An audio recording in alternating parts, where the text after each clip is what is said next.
It is Thursday, April 9th, Watkanuradu, and welcome to the Kahnawake COVID-19 Task Force Daily Update.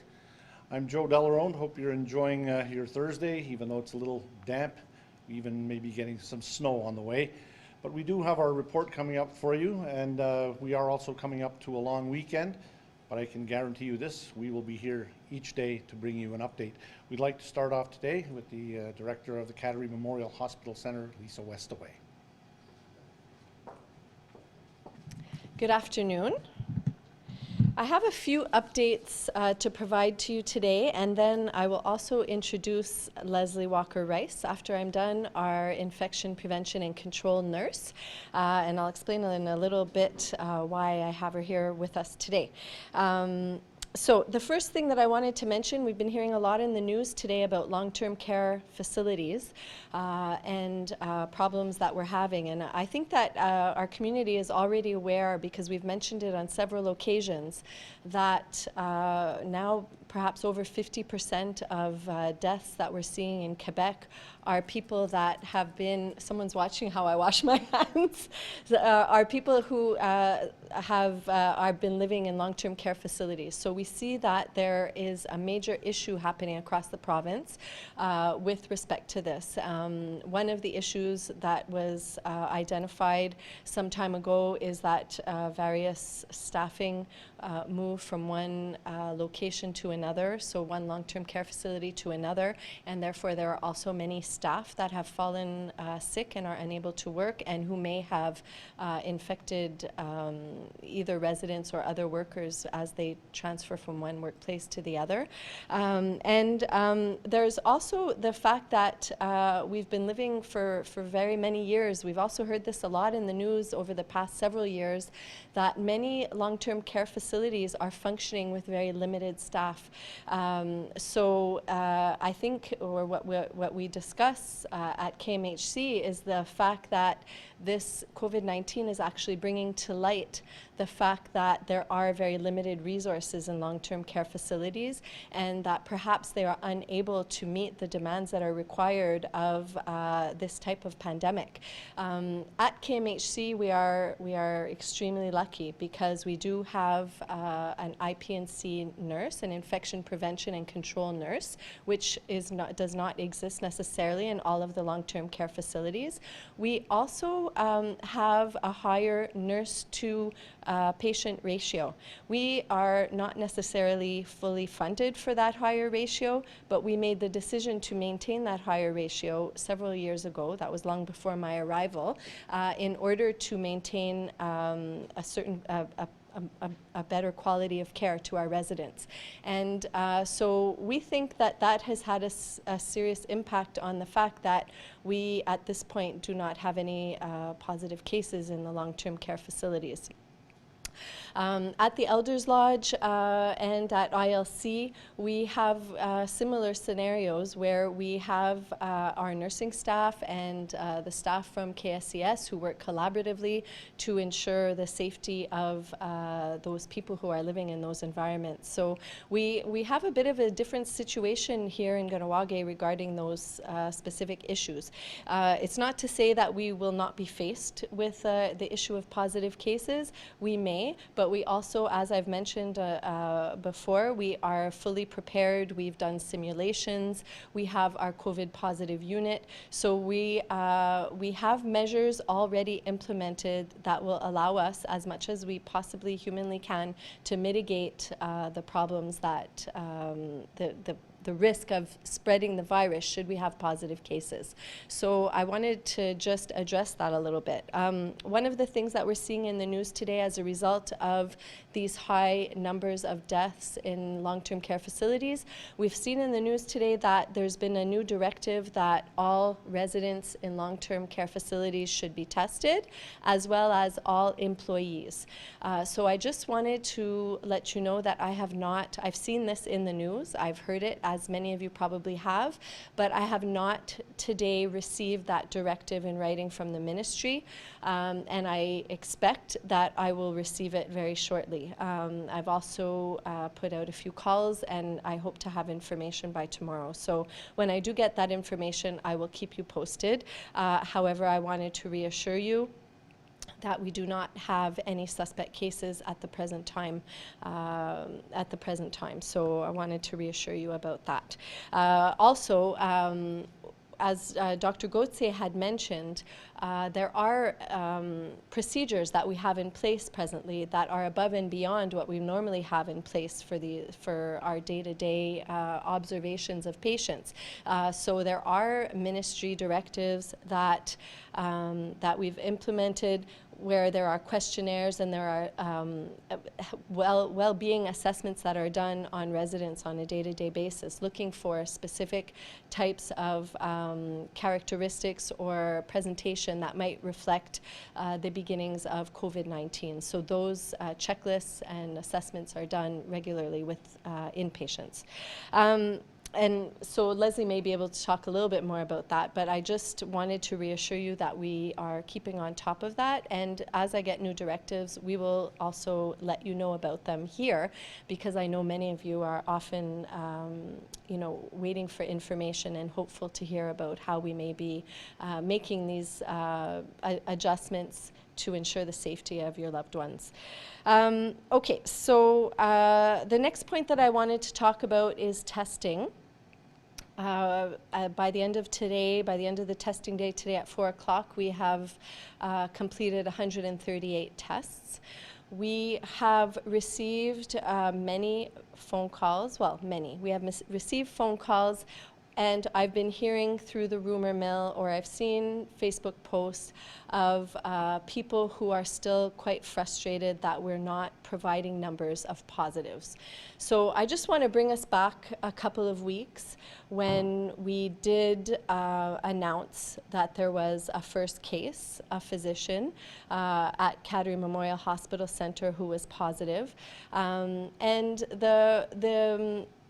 I guess the discussions that ensued regarding that particular case. So since then, I very transparently and clearly identified that there were no contacts and no transmission of the virus in Kahnawake from that physician. That is still the same context that we're in today, and public health again has confirmed that. So that is still exactly the same. Following that, we did have other cases at Cattery Memorial Hospital Centre, and this was very confusing for people because we had an outbreak in outpatient, and if you remember, we closed outpatient until we could have a better understanding of exactly what the situation was, so that we can ensure safety, make sure that our environment was safe, make sure that those who had to be off were off. And what ensued from that, and that openness and discussion here on Facebook Live, was a lot of shaming and finger pointing and fear that was created across the board. So fear for patients coming into Cattery Memorial Hospital Centre, fear on the part of employees or frustration because they were consistently having to answer questions. There was also pressure that was put on those who were positive to identify themselves because of the enormous weight that they felt and guilt that they felt within the community. And that pushed people to put posts on Facebook. And although some of that had some positive impacts because there's a lot of understanding and outpouring of love and support, it also created some negativity where people are blamed for having the virus. Now, what we're also seeing and what we're trying to avoid is people being segregated, finger pointed, for having the virus, which is a virus. So I know we've spoken about this before, but the reaction, because this is such a big story, the virus itself has become so negative. In itself, this virus is nothing to be ashamed of. It's like a gastro, a cold. It's easily transmissible. So again,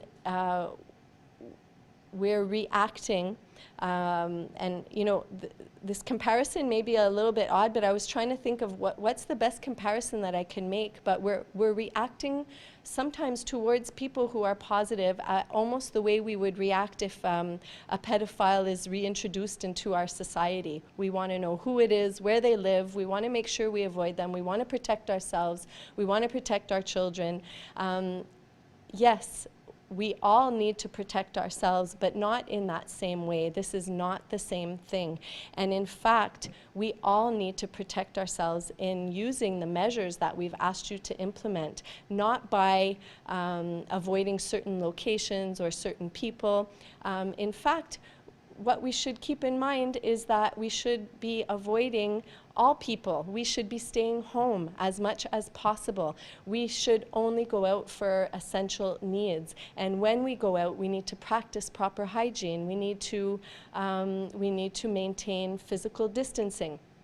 So it doesn't matter in the end how many positive cases there are. The only reason why we need that number is to be able to plan, as we discussed yesterday. And it's not actually the amount of positives that allow us to plan. It's the amount of hospitalizations, it's the amount of hospitalizations in ICU, and it's the number of deaths. Those are the numbers that we need to help us allow to plan. And the reason why we test is to be able to contain. So we spoke about that also. The reason why we're doing testing is not to be able to necessarily pinpoint who and where the positives are. It's to be able to contain, sensitize, ensure that people are following through with directives.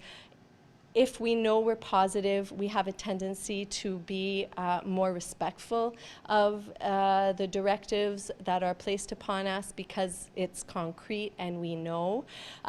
We also want to test and understand our landscape and what's happening within our community so that the measures we implement make sense and the directives we put in place. So again, I'll use another example. Last Saturday, when Quebec announced that there was community spread across Quebec, what that meant was a new set of directives was issued. So knowing that, having that information allows you to implement different types of safety precautions or measures that ensure and mitigate and ensure everyone's safety. So the example is when David Scott was here and he spoke about how on every call he would be in full protective gear. We spoke about it as well once we hit community transmission. Anybody who's providing a direct service to a patient within 2 meters would be wearing a mask. So these are protocols that are already pre-established, almost like a contingency plan. So once you hit a certain level, and that therefore you understand your environment, you know what you're dealing with, this contingency plan kickstarts a new set of directives that need to be implemented.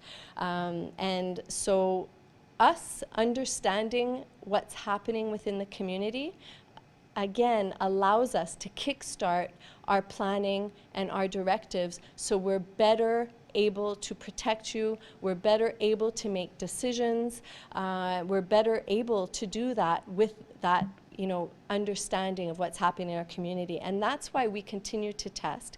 And that's why I and my medical, and Dr. Gauthier, our medical advisors, and your task force assess what's happening in the community. But to provide numbers doesn't give you any more information than what you already have. It only allows you to pinpoint people and to breach confidentiality because we live in such a small community. And we are unable to do that. And in all consciousness and in following my confidentiality agreement, I will not be able to give numbers to the population about how many people are positive in Kahnawake at this time.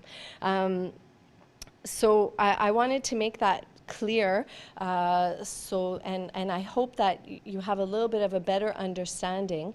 Our numbers, though, are mixed with Jardin Roussillon. So if you look online, if you are interested, we are part of Montérégie, which is a much larger region. Montérégie is broken down, I'll call it, into sub-regions, and the sub-region that Kahnawake falls into is Jardin Roussillon, and we are mixed in that sub-region with Chateauguay, La Prairie, and St. Remy, I believe, but you can find that easily online.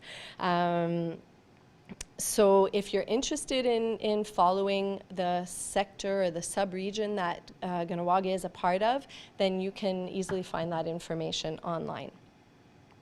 So one of the impacts of earlier on providing numbers and speaking very openly about the hospital is the fear that it caused. And I spoke a little bit about that just earlier, about the fear that some people are still expressing about not wanting to come into the hospital, the fear that they have that they're going to contract the virus when they come into the hospital. I just want to clarify that we said this even at the time of the outbreak, and we still say it today and stand by it, that we feel that the hospital is one of the safest places to be in. So we are quite certain that coming to the hospital is much more safe at this point than going into the grocery store. And why can I say that confidently? Because I know what training our staff have. I know what training and cleaning procedures we have in place, and I know how, and I know who my staff are. So we happen to be a very small environment. We are able to consistently train. We have educated staff who are comfortable in their environment and who ask questions. We practice and I'm actually taking Leslie's job right now, so so I'm going to actually, that's why I brought Leslie here, because she is the expert. So I don't need you to hear it from me, I need you to hear it from her, from the expert's mouth. She's going to provide you with a bit more details about what happens in the hospital and what infection prevention control means, so that you can understand why the hospital is a safe place to be. And I just also wanted to mention that tomorrow morning, Dawn, our outpatient manager, will be meeting with Paul Grafe at 8 a.m. K103, and she's going to talk a little bit more about this subject as well. So thank you, Leslie, for being here today. I'm going to pass the discussion on to Leslie. Thanks.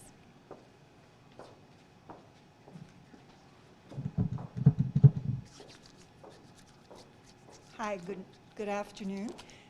My name's Leslie Walker-Rice, and I'm the Infection Prevention and Control Nurse at Cattery Hospital. And I've done that for a number of years.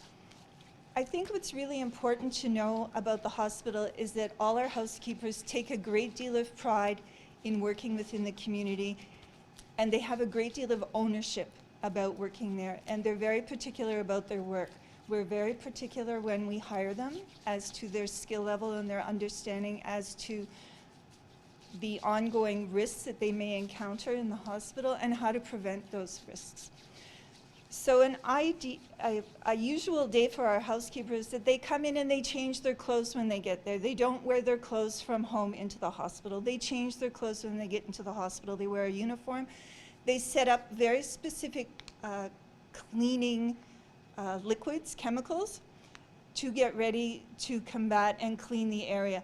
In the outpatient department, they start at 6 o'clock in the morning and they clean all the offices, they clean all the surfaces, they clean high-touch surfaces such as doorknobs, the rails, they will clean the desks, they clean the chairs, and they continue to do that throughout the day on a rotating basis. So they'll continue to go throughout the whole clinic area, ongoing throughout the day, so that it's not just once that it's cleaned, but multiple times the whole outpatient department is clean. Within the clinical spaces where the nurses or the physicians see, the rule is if you use it, you must clean it. So the expectation of the nurses and the physicians that if they use anything, a stethoscope, a blood pressure cuff, that after they're finished using it, they're going to wipe it down with a hospital-approved disinfectant. In particular, we use hydrogen peroxide, if anyone's interested for that type of stuff. So the bathrooms get cleaned 3 to 5 times in a day. You know, they're not forgotten, and that's not something you will find elsewhere.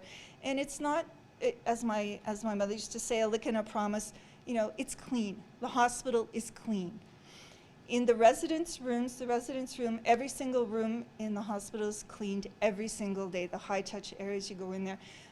Today, one of our housekeepers was outside, and she was cleaning the spider webs off the window for one of our residents, because it bothered the person who occupied the room that the spiders had built a web and it was obscuring the vision. So they take a great deal of pride about cleaning the area. And in doing so, they reduce the risk of transmitting the virus or anything else that may come across into the hospital itself. I really can't emphasize how much our housekeepers are important to the well-being of the people who patronize the hospital, as well as the nursing staff who also take very particular care about cleaning what they use and making sure that our patients are safe. And that's it. Have a good day.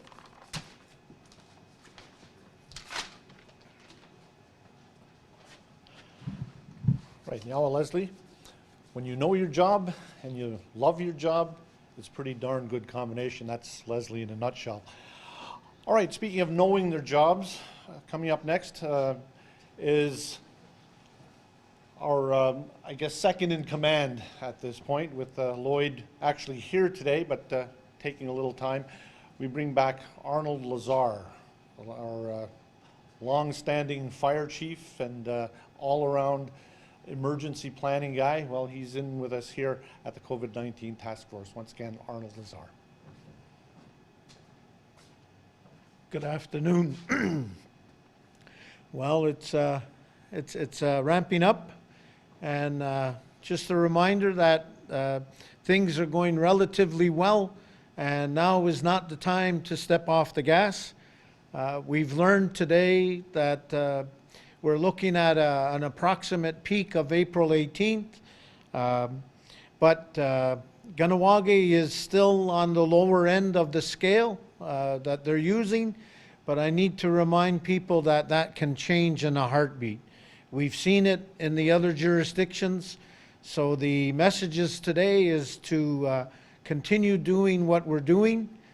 We are on the right track. A lot of people are very frustrated, and that's to be expected, but the best that we can do is to say to the people that we need to hang in there, and that it will get better one of these days, but we're telling you that it's not going to be in the next few days. So we continue this, going on this path.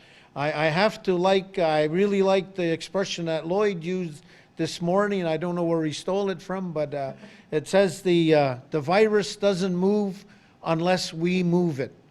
And that is so true. I guess condolences go out to our sister community, Six Nations. As people may or may not be aware, they've had their first related passing away. And I just want to talk about the things that we're doing today. It comes down to essential services. The office is getting a lot of requests about, can I do this and can I do that? I mentioned 2 days ago that the team was interested in keeping people safe, and that's why the directives are made in the way that they are. Some people say, well, it's only. Our biggest fear is that if we allow one small something to happen, that people are going to look at it and then, as they mentioned, 6 people or 10 people or 12 people. We really need to focus on essential. And I'll use an example. If my refrigerator breaks, that's an essential service. And I think everybody will agree. If a washer or dryer doesn't work, that's an essential service, because we don't want people going to other people's houses. We don't want people going to laundromats if they're even open. So those are essential. Lawn care and pool care, it's not essential. We can wait 2 weeks. We can wait 3 weeks without people dying because of it. So we have a lot of requests. If you're not sure, you can contact the office, but please don't be surprised if the office says, no, it's not essential. We're getting a lot of requests, and when we look at it, we use the same criteria as if it's not done, what are the worst consequences? And unfortunately, a lot of the worst consequences are not that serious. So we will continue to go along the same directives. I think Lisa was very correct in saying the 3 important statistics are the number of people who are hospitalized, the number of people who are in ICU units, and the number of people that pass away.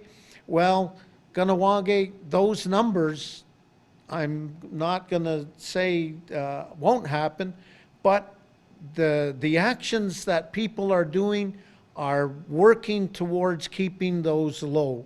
And that's the most important part. To the young people, I know it's frustrating. I know you miss your friends. My sons miss going out with you guys and a whole bunch of friends. Grandparents, we know you miss your grandchildren. I have 4 grandchildren that miss dearly. Coming up this Easter, we support the KSDPP's virtual activity. You can do things as a family.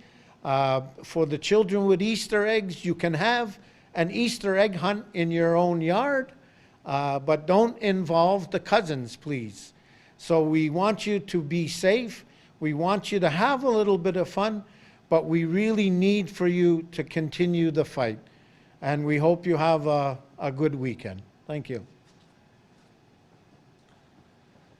And be on the lookout for the virtual Easter bunny. So I guess that wraps it up for today. We'd like to thank Lisa, Leslie, and Arnold for dropping in today. We'll be back tomorrow. There's always something to report. It's a holiday for most people, but the COVID-19 task force will be presenting daily updates on Friday, on Saturday, on Easter, and on the holiday Monday. So if you're around, you're very welcome to join us. In the meantime, take care of yourselves and enjoy the long weekend. Nyauko adano honagi wahi.